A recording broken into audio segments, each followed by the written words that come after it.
Bhagavad Gita the holy book of Hindus and life lesson for many humans అని అంటారు. కానీ యాక్చువల్గా భగవద్గీతని చదవాలా, చదివితే లాభమా నష్టమా, ఎవరు చదవాలి, అసలు ఎందుకు చదవాలి? చాలామంది సక్సెసర్స్ గీత గీత అని ఎందుకు అంటారు? It's called the Bhagavad Gita. It's just Hindu scripture, the Bhagavad Gita. The Bhagavad Gita. Bhagavad Gita says. Like the Bhagavad Gita says. గీతని ప్రమోషన్ చేస్తున్నారా, లేకపోతే నిజంగా అంత సామర్థ్యం ఉందా? ఇవన్నీ తెలుసుకుందాం. దానికి ముందు please make sure subscribe to my channel. Thank you. ముందుగా లాభాల గురించి తెలుసుకుందాం. Clarity of purpose. గీత చదవడం వల్ల మన లైఫ్ యొక్క పర్పస్ ఏంటో తెలుస్తుంది, మన రెస్పాన్సిబిలిటీస్ ఏంటో తెలుస్తుంది, ఇంకా అర్థవంతమైన జీవితం వైపు నడిపిస్తుంది. Mental peace. గీత మనకు అంతర్గత శాంతిని అంటే ఇన్నర్ పీస్ని పెంచుతుంది అండ్ ఇంకా ఇంటర్నల్ మెంటల్ స్ట్రెస్సెస్ని రెడ్యూస్ చేస్తుంది. Self realization. గీత అనేది మనకు నిజమైన స్వభావాన్ని అండ్ దైవంతో ఉన్న సంబంధాన్ని కనుగొనడంలో సహాయపడుతుంది. Control over mind and emotions. మనకున్న విపరీతమైన కోరికలు, కోపాలు అండ్ దురాశలను దూరం చేయడంలో గీత చాలా హెల్ప్ చేస్తుంది. ఇంకా బ్యాలెన్స్డ్ లైఫ్ని ఎలా మేనేజ్ చేయాలో తెలియజేస్తుంది. కర్మయోగ. దీని గురించి చాలా ఫేమస్ శ్లోకం కూడా ఉంది. కర్మణ్యే వాదిక రస్తే మా ఫలేసు కదాచన. మన పని మనం సిన్సియర్గా నిజాయితీగా చేయడం, దాని ఫలితం గురించి ఆలోచించకుండా మన పని మనం చేసుకపోవడం. ఈ శ్లోకం సక్సెస్కి మంత్ర అని కూడా అంటారు. Spiritual growth. గీత స్పిరిచువాలిటీని కోరుకునే వారికి ఇది భక్తి, జ్ఞానం అండ్ మోక్ష మార్గాన్ని అందిస్తుంది. Strengths, moral and ethics.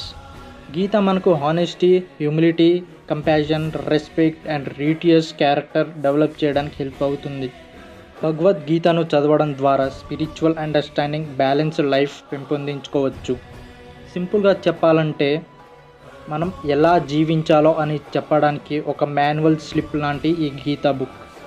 సాక్షాత్తు శ్రీకృష్ణుడు అర్జునుడికి బోధించిన లైఫ్ లెసన్సే ఈ గీతా పుస్తకం. అందుకే గీత అనేది యూనివర్సల్ బుక్ అయింది. గీత యొక్క knowledge eternal and for all. ఇప్పుడు గీత యొక్క డిసడ్వాంటేజెస్ ఏంటో తెలుసుకుందాం. ఇందాక చెప్పినట్టు సాక్షాత్తు శ్రీకృష్ణుడు బోధించిన ఈ గీతలో ఎన్నో లాభాలు ఉంటాయి కానీ నష్టాలు అస్సలుండవు అనేది నా ఫీలింగ్. మన జీవన శైలి గురించి బోధించే ఈ బుక్లో నెగిటివిటీ ఉండదు అనేది నా భావన. హిందువులు చాలా పవిత్రంగా భావించే బుక్ భగవద్గీత. ఈ బుక్ ఓన్లీ పుస్తకం మాత్రమే కాదు, శ్రీకృష్ణుడు చెప్పిన అక్షరాలు మాత్రమే కాదు, ఇది ఒక సైంటిఫిక్ బుక్. ఎన్నో మెంటల్ ఇష్యూస్కి, మన లైఫ్కి ఎన్నో ప్రాబ్లమ్స్ని సాల్వ్ చేసే ఒక సైంటిఫిక్ బుక్ లాంటిది.